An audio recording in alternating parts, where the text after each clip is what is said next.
Hello. Radhe Radhe, नमस्ते, प्रणाम। हमारे यूट्यूब फैमिली को हम दोनों जन के तरफ से नमस्ते, प्रणाम। और हम लोग ये मौरी जब भी सरवाते हैं वो गाना गाने जा रहे हैं, मतलब जाते हैं रास्ते में तो गाते हैं ना वो गाना। कैसा लगता है कमेंट करके बताना। लागल बाड़ी झांसी में लड़ैया है, मत जाओ सैया।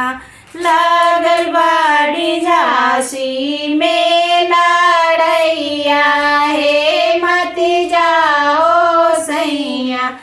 जेवना बनावल होई है, ब्रेंच पर सजावल होई है। जेवना बनावल होई है, ब्रेंच पर सजावल होई है। जेवत होई है झूलमी सी पहिया है, मत जाओ सैया। जेवत होई है झूलमी सी पहिया है, मत जाओ सैया। लागल बाड़ी झांसी में लड़ैया है, मत जाओ सैया। लागल बाड़ी झांसी में लड़ैया है, मत जाओ सैया। गेड़ुला भरावल होई है, ब्रेंच पर सजावल होई है। गेड़ुला भरावल होई है, ब्रेंच पर सजावल होई है।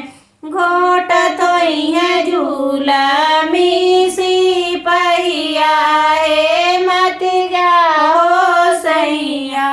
घोटत होई है झूलमी सी पहिया है, मत जाओ सैया। लागल बाड़ी झांसी में लड़ैया है, मत जाओ सैया।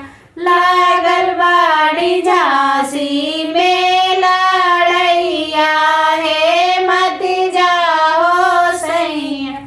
बीरवा जोड़ावल होई है, ब्रेंच पर सजावल होई है। बीरवा जोड़ावल होई है, ब्रेंच पर सजावल होई है। कूचत होई है झूलमी सी पहिया है, मत जाओ सैया।